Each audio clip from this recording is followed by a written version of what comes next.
Shalom, shalom, Mishpachah. This is Yared Yao checking in. I just wanted to come on here for a moment and really just talk about some random things. I haven't been on in a few days, and I wanted to just kind of update everyone on what's going on and where we are, and then just kind of talk about a few things. I think this will be something that I do regularly as well. Just kind of update everybody and, you know, try to, best I can interpret what's going on in the news cycle. It's not going to be too long um, because I want to be it. Well, for one thing, my neck is very stiff right now, you guys. I was headed to a congregation and I had to take a nap before I went. And I slept in the car and my head was back. And so I think having my neck, shalom, shalom, my brother, good to see you. I think having my neck, oh, I'm coming in. I'm coming in. Give me 15 minutes, please. And just having my neck just in an awkward position has got me really to where that I can't move too much this way or too much that way. I'm straight ahead right now. But my brother, glad to see you on here. So what I wanted to talk about really is what we're experiencing in America, what everyone, the world is experiencing, watching America right now. There are a lot of things going on, and I just kind of want to randomly talk about these things and update as much as I possibly can on where we stand with them. So we were looking deeply at the fires that were going on in LA and watching how the the background noise is always bubbling. It's this, it's that, it's because of this weapon, because of that weapon. But what is, refreshing to me is that people are recognizing that this is some sort of attack. Do you see what I'm saying? Of course, that's not what the media is portraying, but we have to recognize this as an attack. And we have to recognize everything that's going on in America that makes mainstream headlines as an attack on us, whether it be a psychological attack or a physical one. We can see that, you know, with these wildfires being started in 5 separate locations, that it was a planned uh, catastrophe. It's something that the government did to California. And it's an opportune time because it's in a transition of power stage. Do you see what I'm saying? Especially at the center of really the center of the focus of the opposition. Do you see what I mean? This is how you know that it's a play because Republicans don't like California. California is like the mecca of liberalism, right? And Republicans hate liberals. You can see I'm a little bit out of it. But Republicans hate liberals, or you could say conservatives hate liberals, right? And it works both ways. This is the political game, the brainwashing, the Hegelian dialectic that they play with us in the United States. So it's not surprising to see that there is an attack on the mecca of liberalism, California. Do you see what I'm saying? It matches the style of regime that is to come. And this is what I mean about the regime that is to come, that we can expect more of this. This is the lead up to what is going to be the theme of the Trump presidency. Do you see what I'm saying? Authoritarianism, violence, and disregard for international law. You guys have to also recognize that over this week here, these things are not coincidences that they're all happening at once. Over the last week here, we've been talking about, or the news has been talking about, a ceasefire in Gaza. You guys, a ceasefire in Gaza. So here's the thing about a ceasefire in Gaza, why we want to pay attention to that, and we don't want to necessarily recognize it as a ceasefire either. Because when we look at the conflict that is there, that Israel won. Israel overwhelmingly, and this is Ashkenazi Israel, of course, Ashkenaz overwhelmingly won this war. They didn't win it in the media, with publicity, but they won it. It was a war that they were able to wage successfully on this group of people openly that has no way to fight back and win this war. And not only win that war, but also a couple of other wars in the surrounding area. For instance, Syria is now controlled completely by Israel because they ran Bashar al-Assad out of there, seeing that they were emboldened by attacking the Gazans and nothing was happening, that he was then going to be that they were coming after him next, seeing them attack Lebanon, seeing them attack Egypt, seeing them attack, Syria too. He knew that his time was up. So now what you see in the Middle East is the influence of Israel expanding militarily in the Middle East, expanding militarily. And so you have Israel expanding in the Middle East and Trump coming into the presidency all at the same time. Do you see what I'm saying? Winning a war and coming into it together, for a 1-2 punch that's coming into the future. The thing about the future is it looks dim, you guys. It looks dim.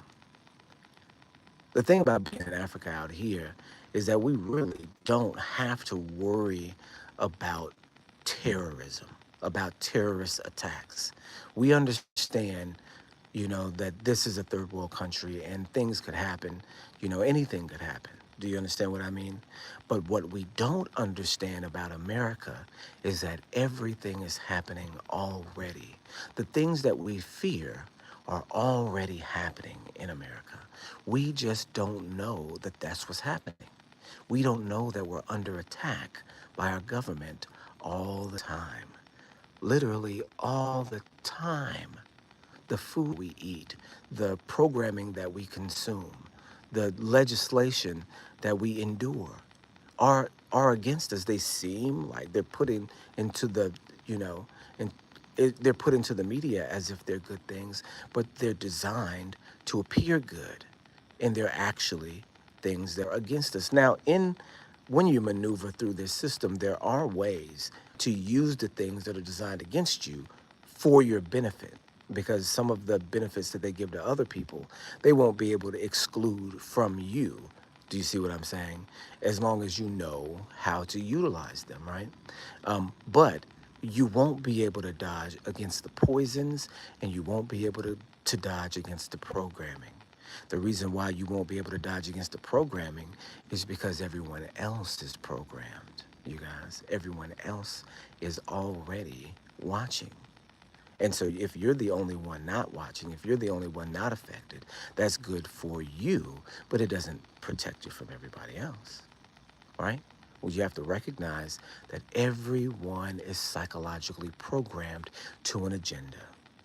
Every single person. Do you see what I'm saying? The Republican-Democrat debate has now become racially drawn and a part of the culture.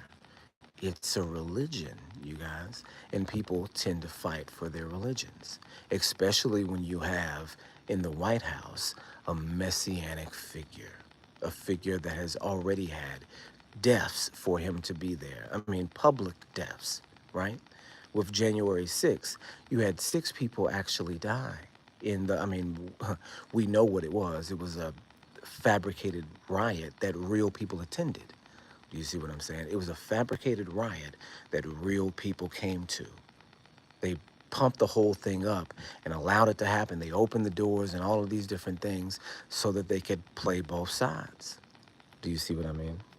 And then in that, 5 people died, 6 people died on the event, on the day of the event. And we don't know, but most people don't know this, but hasn't it been like 5 cops that were on the internal detail, for January 6th in the, what was it, Congress? I can't remember the building that it was, the Senate building or one of the buildings, whichever it was, the Capitol. Was it the Capitol? Yeah, it's been a long time. So it was the Capitol, I believe. And so the Capitol security had 4 or 5 members commit suicide. You guys check me out if I'm wrong about this. 4 or 5 people committed suicide after January 6th. Do you see what I'm saying? These are people that are on internal details inside, the security that aren't a part of the plan or did the plan wrong. Do you see what I'm saying? Because they didn't commit suicide or killed. The way that they hide murders in these, high, espionage circles is through fake suicides, false suicides. That's why you have Justin Smollett get up and say in the court, "I feel perfectly fine. I'm not going to commit suicide. I'm not, suicidal whatsoever. If I commit suicide, it's not suicide." You see what I'm saying? This is why you have this as, in the Hollywood propaganda espionage community. This is a theme. Do you see what I'm saying? This is a theme. And all of these communities work together because this is Babylon. It's Babylon. It's mystery Babylon. Do you understand what I mean? This is why the capital, when we think about all of the connections between conspiracies and all of these different things, they all tell the same story. They all have the same outcome, right? It's how can you manipulate this person even better? Do you see what I'm saying? The reason why Washington is set up in, this pentagram and the city's designs are on ley lines and the cities across the ley line are going up Baltimore, Philadelphia, New York, right?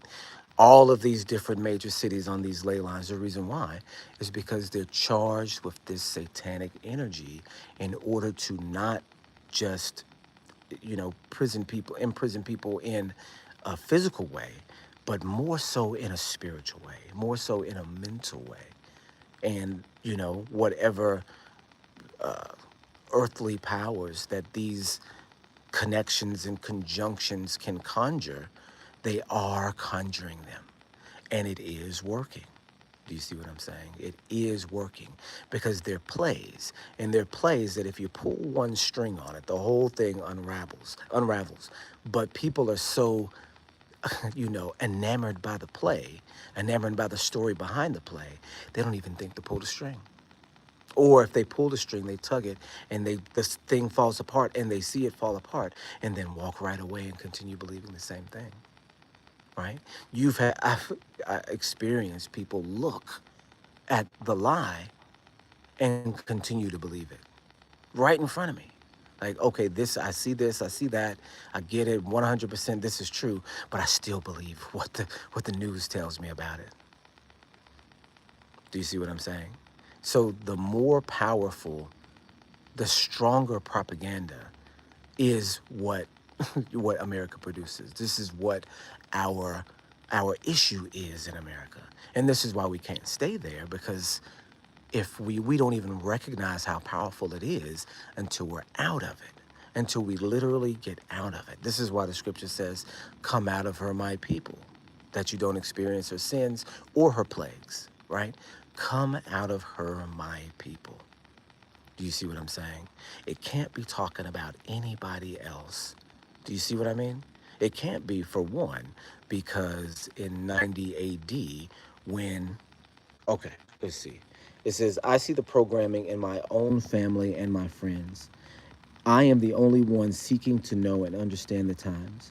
When I talk about it, I get stares and comments like I am waiting to go to heaven." It says, "When I talk about it, I get stares and comments like I am waiting to go to heaven." Okay. Yeah, well, trying to unlatch somebody from the propaganda is literally tearing their world apart, because now they can't watch the TV they used to watch and believe it. They can't watch they can't be a part of the debate, because a part of the propaganda is being able to participate in it, right? If you are the one that's always like, okay, well, did you see Trump and Obama chucking it up, like laughing? Did you see Joe Biden with the Trump hat on? What was the last year about? If now this just is no big deal, if they're not still panicking about this figure who is clearly pro-Nazi, clearly pro, white supremacy, coming in and radically changing the nature of the nation. They're not worried. They're not hunkering down and getting ready to shelter the storm. They're chucking it up. You see what I'm saying? They laughing together and they're sitting down enjoying themselves. Why? Because it was a play. It was always a play. It was a play to strengthen one part of the society and crush the other. And if you manage to do that every 4 years, strengthen and crush every 4 years, what you get is a subdued society. What you get is a complacent society. Do you see what I'm saying? Because half of it wins, right? Oh, well, we've won. We got what we asked for. Do you see what I'm saying? And now that you got what you asked for, everybody else is going to get it too. And this is the play, because Trump comes in to destroy.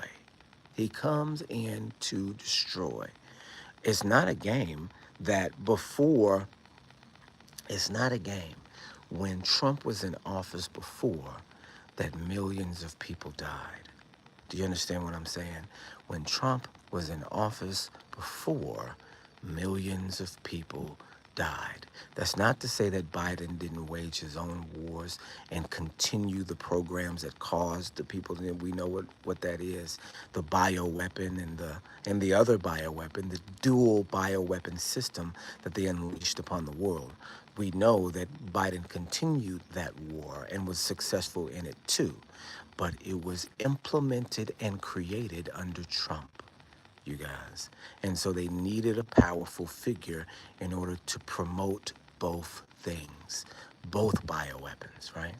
And so here we have them again, and people are talking about another one coming. It's the plagues associated with the Trump. Do you see what I'm saying? They're playing by a script, and that script they're using like the book of Revelation, you guys. It's, this is, again, what is being read by the media, what is being ascertained by the information available to us. When we look out into the media and see what's going on, aside from what they tell us is going on, it's looking really, really bad. It's looking really dim. And people are hook, line, and sinker falling for it, falling for the play. And, that's really the scariest part for me. It says, they said Biden was practically on his deathbed, but he sure had a strong resolve to get a ceasefire and a strong exit speech. Yeah, he did. And on his way out, he pardoned all of his family members, right? He pardoned all the people. He pardoned a whole list of family members, right? This is mafia boss style plays. He knows that in history, these things are going to go down as some of the most egregious war crimes in all of history. So he is preemptively pardoning before people recognize it. He recognizes that people are going to recognize it. Do you see what I'm saying? He pardoned Anthony Fauci for bioterrorism. He pardoned Anthony Fauci. We didn't even know Anthony Fauci had any charges against him. What is a preemptive pardon? He pardoned Anthony Fauci, you guys. Do you see what I'm saying? This is what's coming is gonna have to be worse than what is, because they've already gotten away with it. Do you see what I'm saying? And I will tell you guys, in the whole country of, in the whole continent of Africa. I mean, these are numbers that I've just seen. The whole continent of Africa, 175,000 deaths from COVID, you guys, in the whole continent. Do you see what I'm saying? And you break it down by country, of course, it's very, very small.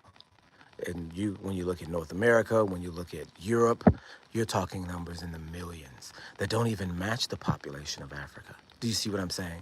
So you have a place that is cordoned off almost from the understanding of the rest of the world. It's just a little, you know, third world desolate place that nobody even really cares about, that's not experiencing the same plagues as the rest of the world.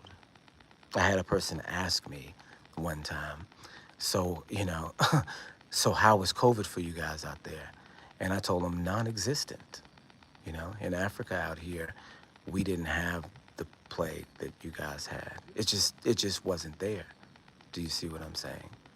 And we were the least vaccinated, right? And I'm using these words, and I'll probably get banned for using these words, but we were the least vaccinated out here. The least in the entire world, and also with the least amount of deaths. That should tell us something. Literally, the book of Revelations is what they're playing off of. They're going off of a script, and the script is going downhill quickly. If they can get away with more, they will. And so they know that they can get away with more with Trump. I mean, you've got Israel, Ashkenaz Israel, you've got Trump, and then you've got the threat of plague. But, I wanted to come on here and see. Shalom, shalom, my brother. How you doing? 513 Natty, the 513 Natty. Shalom, shalom. Good to see you on here. It's very, very, very wild. They are going strictly down the playbook, and, we're around to see it, but we don't necessarily have to be. People are stuck in the mentality that America is something that we have to stay with. And maybe it's because we have, such a storied history in America.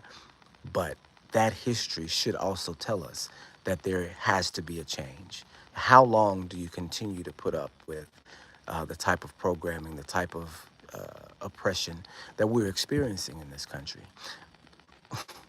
Man, it's so crazy because, listen, we've been watching because I'm doing a video. My next video is American Jew 5.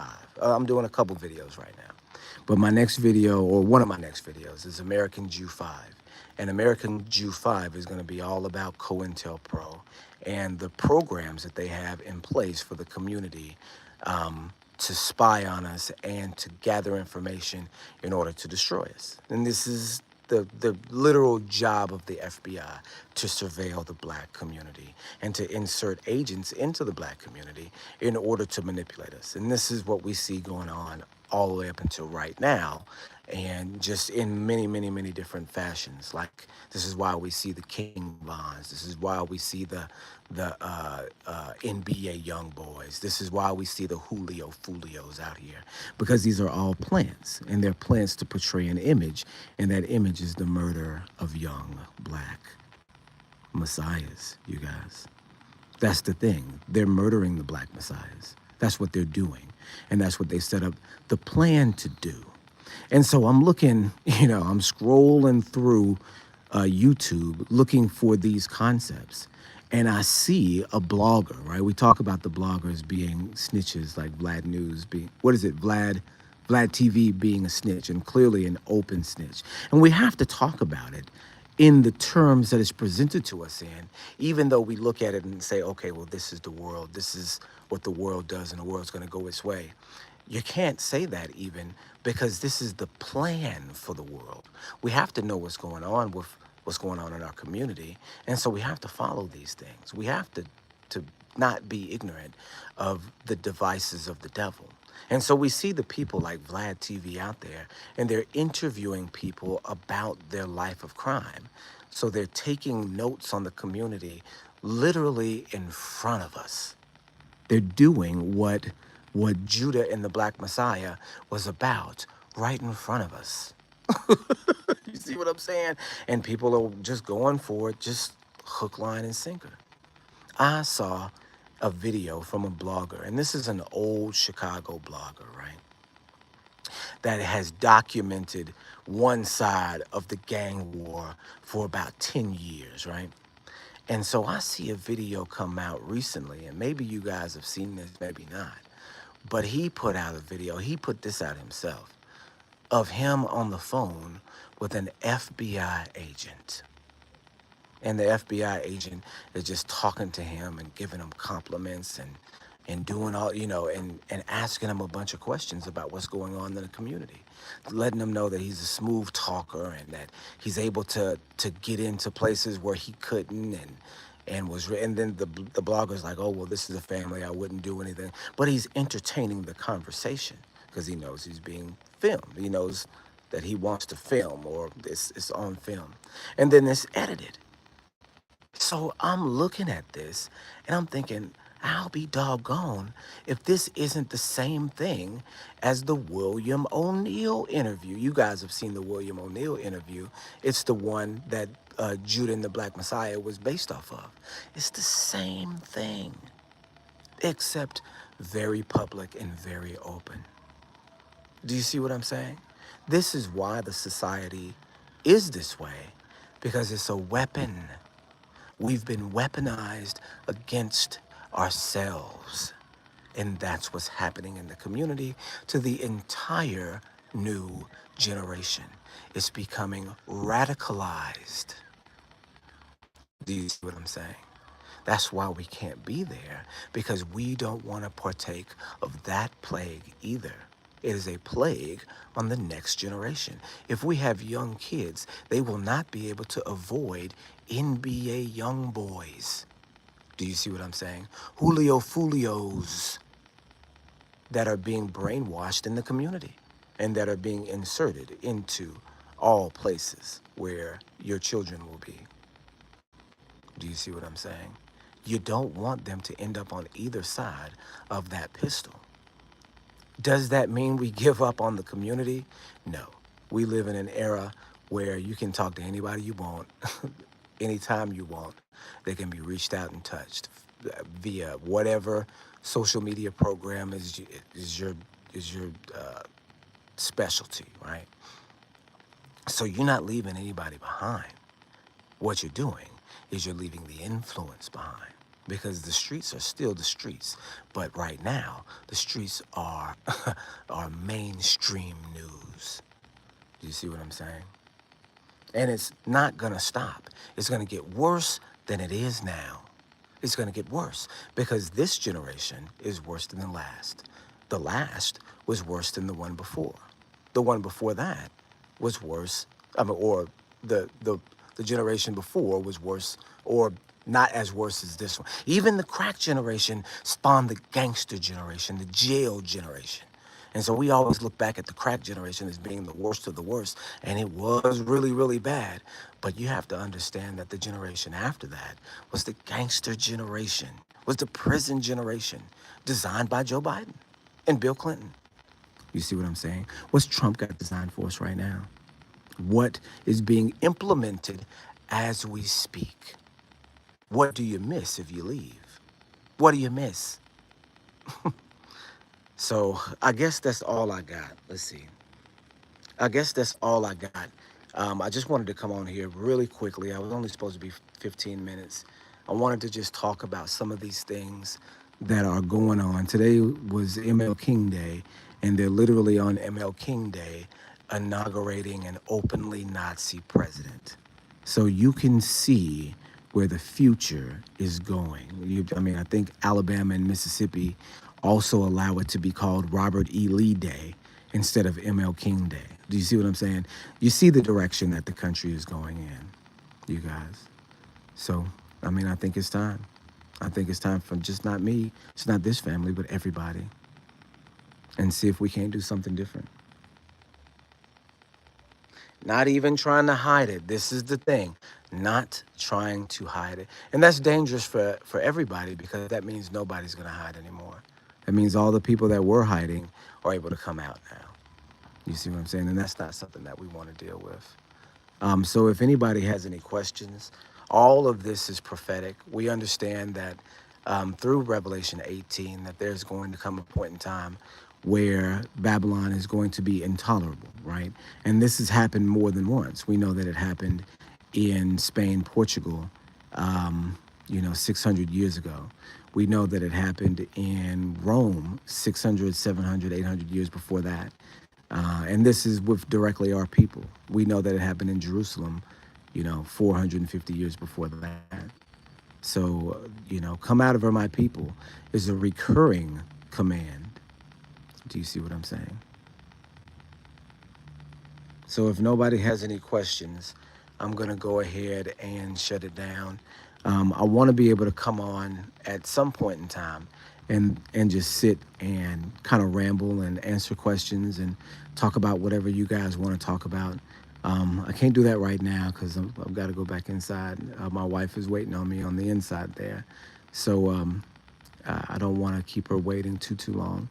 But I do want to come on here when I have time to and just stay on for a couple hours and really discuss and, kind of follow the timeline up to where we are now and then even try to get, a peek at what's coming next, you guys.